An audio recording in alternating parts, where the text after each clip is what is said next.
le Premier ministre Ousmane Sonko et le ministre de la Défense, le général Biram Diop, peuvent-ils convaincre? Voilà la question que je soulève maintenant. Ces dernières semaines, nous avons tous observé un regain d'activité diplomatique du Sénégal vers l'AES. J'ai d'abord commencé par observer les nombreux déplacements du ministre sénégalais de la Défense, le général Biram Diop.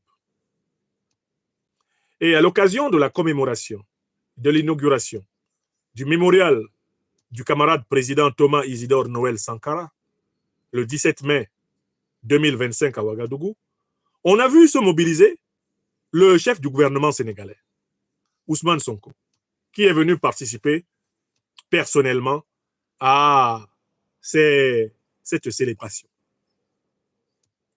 De prime abord, on devrait saluer ce qu'on peut appeler le retour à la raison du gouvernement sénégalais, qui, à l'arrivée de Bassirou Diomaye Diakhar Faye, s'était d'abord installé dans une posture de donneur de leçons. On se souvient de la tournée qu'avait fait le président Bassirou Diomaye Diakhar Faye en Mauritanie, en Côte d'Ivoire, en Guinée-Bissau, et il était même venu à Ouagadougou. Tournée lors de laquelle il tentait de jouer le rôle de chargé de mission de la CEDEAO pour ramener le Burkina, le Niger et le Mali à l'intérieur de l'organisation néocoloniale moribonde, putréfiée, eh bien, de la CEDEAO. Donc oui, on devrait saluer de prime abord l'effort que les dirigeants sénégalais font pour redresser le tir, l'effort qu'ils font pour corriger leur copie, parce que leur copie était très sale, elle était pleine de fautes et d'erreurs, depuis qu'ils sont arrivés au pouvoir à Dakar. Alors, pourquoi est-ce qu'ils font cet effort? Ils font cet effort parce qu'ils se sont rendus compte que l'AES a tenu bon et que c'est la CEDEAO qui flanche. Ils font cet effort parce qu'ils se sont rendus compte que s'appuyer sur la CEDEAO, c'est construire un château avec des cartes ou construire un immeuble sur une montagne de sable. Ils se sont bien rendus compte qu'en réalité, la CEDEAO n'est pas l'avenir du sous-continent ouest-africain. Et voilà pourquoi ils essayent de redresser le tir. Donc, encourageons-les. Disons-leur, c'est bien d'avoir compris que vous ne pouvez pas changer l'AES, mais que c'est vous qui devez changer envers l'AES. Mais ça, c'est la première partie de mon analyse.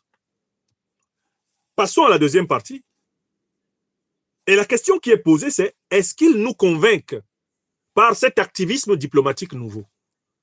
Est-ce que moi, l'analyste, l'intellectuel politique, président de l'Institut de l'Afrique des libertés, Nyamsi Wa Cameroun, Wa Africa, est-ce que je suis convaincu justement par cet activisme diplomatique qui a vu le général Biram Diop faire le tour des capitales et qui voit le Premier ministre Ousmane Sonko venir chanter en chœur les hymnes au panafricanisme à Ouagadougou? Est-ce que j'en suis convaincu? Ma réponse est non. Et je vais donner les raisons. Je dis c'est bien, il commence à faire un effort. Quand un gouvernement commence à redresser le tir, il faut lui dire c'est bien. Un seul mot, continuer. Mais là, est-ce que je suis convaincu? Ma réponse est non. Et je vais vous donner les arguments. Bon, on y va. Argument 1. Je ne suis pas convaincu. Pourquoi? Parce que les dirigeants sénégalais n'ont pas formellement rompu les accords de coopération militaire avec la puissance néocolonialiste française. Écrivez. Non, je commence. Parce que mes frères et sœurs à Dakar, je veux bâtir avec eux une relation basée sur la vérité, pas sur la flatterie. Cet après-midi, je me promenais en Normandie, j'ai croisé un de mes frères sénégalais, d'ailleurs en compagnie de sa famille, et qui s'est empressé de venir me voir pour me dire, mais alors, vous avez vu ce que le Premier ministre Ousmane Sonko a dit à Ouagadougou? Hein? Vous avez vu ce que le général Biram Diop a dit? Alors, qu'est-ce que vous pensez? Il a même sorti son téléphone pour qu'on fasse une petite vidéo et qu'il l'adresse à ses amis à Dakar. Ce que j'ai accepté. J'ai dit ceci à ce frère sénégalais que j'ai rencontré avec sa famille, ici en Normandie, aujourd'hui même, dans la rue, dans un parc. Il a dit, si le président Bassirou Diomaye Diakhar Faye et son premier ministre Ousmane Sonko commencent à mener une politique panafricaniste réelle, je sortirai devant mes 4 caméras et je les féliciterai. Mais s'ils continuent à mener une politique panafricaniste ambiguë, je continuerai à les critiquer. C'est ma fonction d'intellectuel politique. Quand c'est bien, il faut dire que c'est bien. Moi, je suis connu comme un critique de la dictature tchadienne. Mais quand la dictature tchadienne a posé un acte panafricaniste concret, la rupture des accords de coopération militaire avec la France, la rupture des accords de coopération militaire avec les États-Unis, et a fait partir l'armée française et l'armée américaine de son sol. J'ai allumé les caméras ici et j'ai félicité celui que j'appelle désormais le maréchal président Mahamat Idriss Déby Itno. Parce que même son père n'a pas pu le faire. Lui, il a fait ça. On peut le critiquer pour sa politique autoritaire, pour la répression des libertés publiques au Tchad. Oui, on peut. Et on a le droit. Et on doit continuer à le critiquer sur ce terrain. On peut lui dire la réconciliation nationale au Tchad n'est pas encore acquise, monsieur le président. Mais, qu'on l'aime ou pas, il est le chef de l'État tchadien qui a ordonné le départ des troupes françaises du sol tchadien. Ça, c'est écrit. Et on dit, quand ton frère fait quelque chose de bien, il faut le féliciter.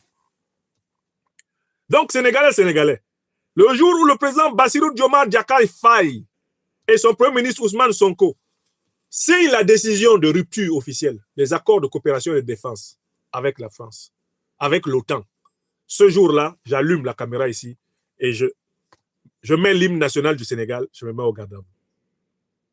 Je dis merci, monsieur le président Bassirou Diomaye Diakhar Faye. Merci, monsieur le premier ministre Ousmane Sonko. Et c'est comme ça que je suis. Je ne vais pas changer. C'est ce que j'ai dit donc à mon ami et frère sénégalais que j'ai croisé dans les rues de Normandie en compagnie de sa famille. Et on a fait une petite vidéo en ce sens. J'ai dit, dites au président Bassirou Diomaye Diakhar Faye, s'il mène une politique réellement panafricaniste, je le soutiendrai. S'il ne la mène pas, je le critiquerai. Et vous pouvez crier, descendre. S'il ne mène pas une politique authentiquement panafricaniste, je le critiquerai. C'est la vie. C'est tout. Mais il y a une deuxième raison pour laquelle je ne suis pas convaincu. Non seulement ils n'ont pas mis fin aux accords de coopération, ils n'y ont pas mis fin, ils se contentent de faire des déclarations, mais les déclarations n'engagent que ceux qui y croient. Un homme politique qui fait ses déclarations, quand on est au pouvoir, là, on ne peut pas faire des déclarations comme si on était opposant. Quand on est au pouvoir, on agit et on parle de ce qu'on a fait.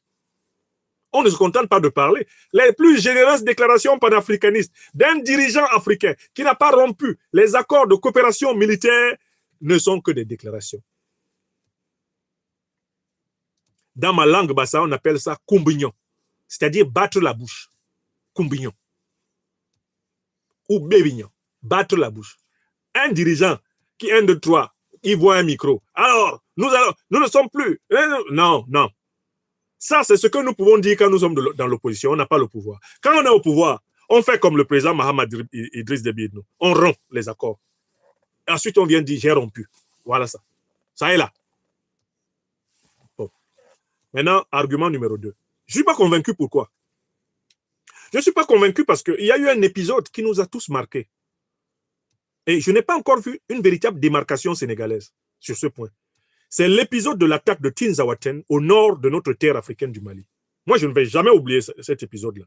Et les Maliennes et les Maliens, je les connais, ils n'oublieront jamais. Ça, là, ils ne vont pas oublier. Tant qu'au Sénégal, il n'y a pas un changement radical de politique, les Maliennes et les Maliens continueront d'appuyer un petit doigt quand ils voient passer les dirigeants sénégalais. Qu'est-ce qui s'est passé à Tinzaouaten à la fin du mois de juillet 2024?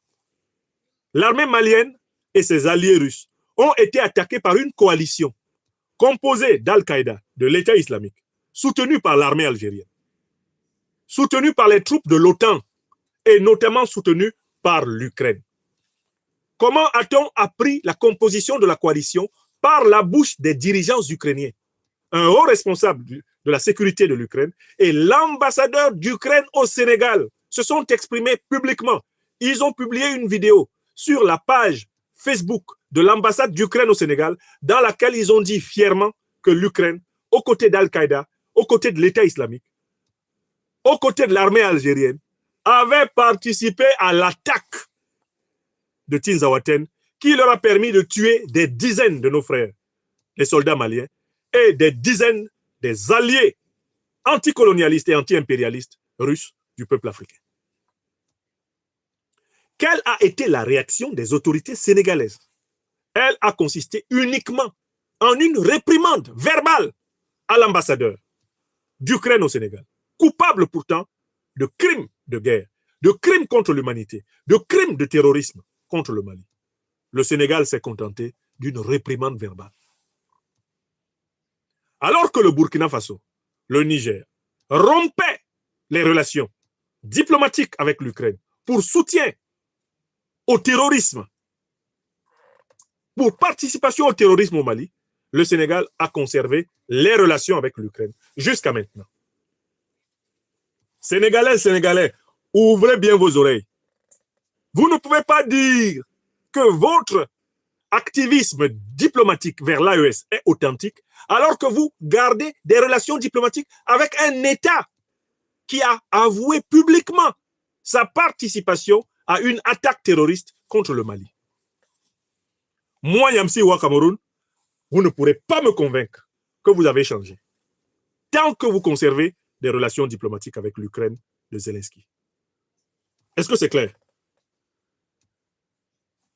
C'est le deuxième argument, oui ou non? Moi, je ne critique pas un gouvernement sans fondement. Je critique avec des arguments. Donc, personnellement, moi, quand je vois le Premier ministre Ousmane Sonko, ou quand je vois le président Bassirou Diomaye Faye, je pense aux soldats maliens tués à Tinzaouaten. Je ne sais pas comment vous faites pour ne pas y penser. Parce que je considère qu'ils n'ont pas respecté. Ils n'ont pas respecté les morts du Mali. C'est ce qu'on appelle l'amitié du bout des lèvres. L'amitié de ce qu'on appelle l'ambassade Kumbunyo, la bouche battue. Oh, jamais, jamais le Sénégal ne servira de base arrière pour attaquer le peuple frère malien. Mais où se trouve l'ambassadeur d'Ukraine qui a avoué avoir participé à l'attaque contre le Mali au Sénégal? Comment vous pouvez dire qu'on ne sert pas de base arrière alors que la base arrière est chez vous? La base arrière est là. Je ne sais pas. Je demande parfois à mes frères et sœurs sénégalais, mais ceux qui soutiennent Sonko et Diomaye dans cette ambiguïté diplomatique-là, comment vous faites même pour dormir? Vous réussissez à dormir? Est-ce que vous avez vu ce qui a été fait à Tinzaouaten contre l'armée malienne? Vous avez vu? Est-ce que vous avez vu? Oh non. Je trouve particulièrement inhumaine cette politique ambiguë. Je la trouve d'un cynisme. Je préfère encore les gens qui déclarent qu'ils détestent les Africains, à des Africains qui font semblant d'être solidaires envers leurs frères et qui marchent avec ceux qui les poignardent dans le dos. Dites cela au président Bassirou Diomaye Diakhar Faye. Dites cela au Premier ministre Ousmane Sonko.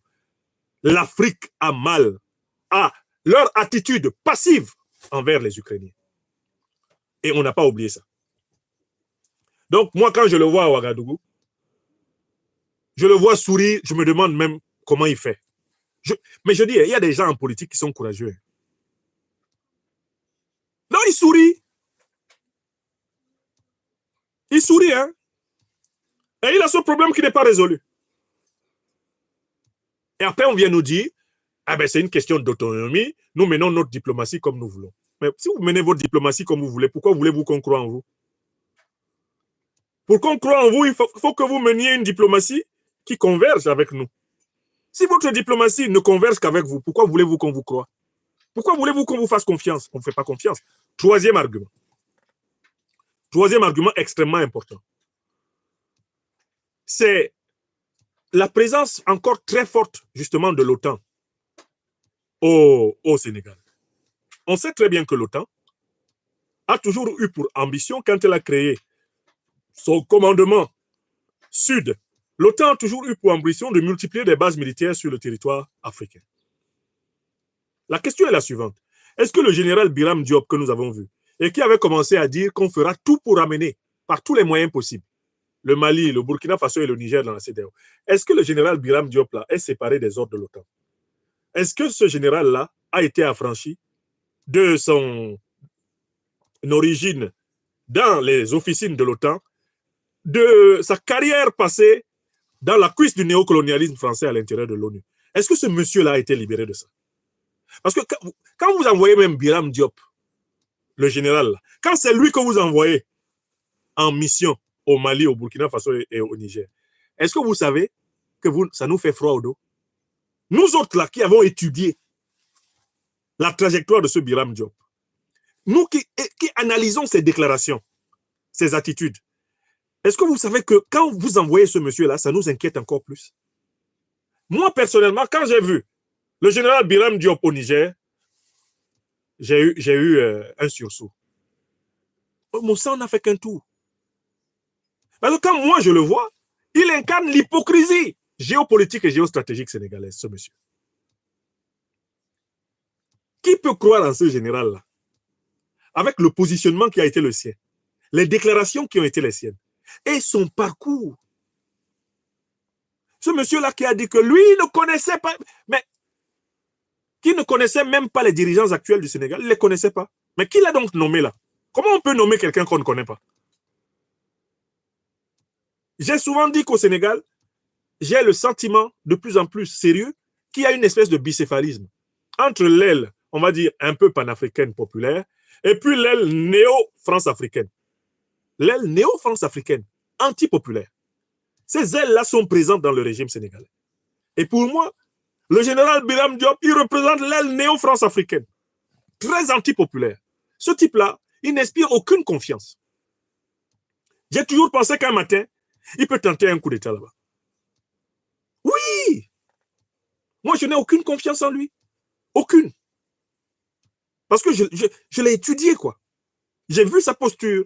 J'ai vu ses déclarations. J'ai vu son comportement. Et ce qui m'avait mis la puce à l'oreille, c'est lors de la sortie d'une promotion de militaires à Dakar, le discours qu'il avait tenu envers l'AES. Mais c'était un discours très offensif. Et c'est lui qu'on envoie tenter d'attendrir le général d'armée Assimi Goïta. On l'envoie tenter d'attendrir le général d'armée Abdourahmane Tchani. On l'envoie tenter d'attendrir le capitaine Ibrahim Traoré. Je suis obligé de dire que moi, je n'ai pas confiance en ce monsieur-là. Et que le gouvernement sénégalais ait choisi même de l'envoyer, ça a été chez moi une source d'inquiétude. Heureusement que les dirigeants ouest-africains du Mali, du Burkina Faso et du Sénégal sont des hommes encore plus avertis de qui est ce Biram Diop que moi. Vous voyez? Voilà le troisième argument pour lequel je n'ai pas confiance. Moi, je n'ai pas confiance. D'accord? Et enfin, il y a un quatrième argument. Cet argument m'a été donné par le Premier ministre Ousmane Sonko lui-même. Le Premier ministre Ousmane Sonko, à un moment donné, a affirmé qu'il y avait des ministres du gouvernement qui ne lui obéissaient pas. Il a affirmé qu'il s'était même plaint auprès du président de la République du Sénégal, Bassirou Diomaye Diakhar Faye, à propos des ministres qui ne lui obéissaient pas. Il ciblait, à l'époque, de manière plus ou moins claire, le ministre de la Justice, le ministre de la Défense. Quand il y avait une campagne pour les législatives et que les militants de PASTEF et que les caravanes de PASTEF étaient attaquées par les militants de Macky Sall, Ousmane Sonko avait voulu que la police, la gendarmerie, l'armée fissent leur travail. Il aurait voulu qu'ils fissent leur travail. Et face, en quelque sorte, à l'apathie, face à l'indolence, à la lenteur de réaction des forces de l'ordre pour protéger les militants de PASTEF, Ousmane Sonko avait révélé qu'il y avait de l'insubordination dans le gouvernement. Mais alors, si ces ministres-là n'obéissent pas au Premier ministre, s'ils n'obéissent pas au président de la République, à qui obéissent-ils? C'est ce que j'appelle la colonne cachée de la France-Afrique dans le gouvernement PASTEF actuel au Sénégal. Il y a une colonne cachée de la France-Afrique parmi eux, avec laquelle ils sont contraints au quotidien de négocier. Écrivez ça. Alors, un gouvernement qui a en lui une colonne inavouée de la France-Afrique, ce gouvernement peut-il inspirer la confiance dans l'AES? Oh, que nenni! Je dis bien, oh, que nenni. Voilà. Voilà les 4 raisons pour lesquelles, moi, je n'ai pas confiance. Maintenant, moi, je ne suis pas responsable, eh bien, de ce que les gouvernements du Mali, du Burkina Faso ou du Niger décident. Je ne suis responsable que de mes analyses politiques et géopolitiques. Et c'est ce que je voulais dire. Je veux demander à mes frères et sœurs sénégalais de bien noter que quand le président Bassirou Diomaye Diakhar Faye et son premier ministre Ousmane Sonko vont clarifier leur politique panafricaniste, moi, Nyamsi wa Cameroun wa Africa, wa Sénégal, je viendrai ici les féliciter. S'ils font un plus grand effort que la tentative d'embellie cosmétique de leur positionnement diplomatique, je serai de ceux qui auront la joie, le courage, la reconnaissance, la gratitude de les applaudir. Avec raison. Mais moi, je n'applaudis pas uniquement parce qu'on a fait un micmac, un changement cosmétique, parce qu'on a fait un rire du bout des lèvres, ou parce qu'on a fait ce que la langue bassa appelle kumbignon, c'est-à-dire parler en ne foutant rien. Voilà, c'est ce que j'appelle kumbignon, battre la bouche. Pour le moment, pour moi, le Premier ministre Ousmane Sonko et le général Biram Diop sont venus battre la bouche dans l'AES. Ils sont venus kumbignon et n'ont encore rien fait. Je n'ai rien vu de concret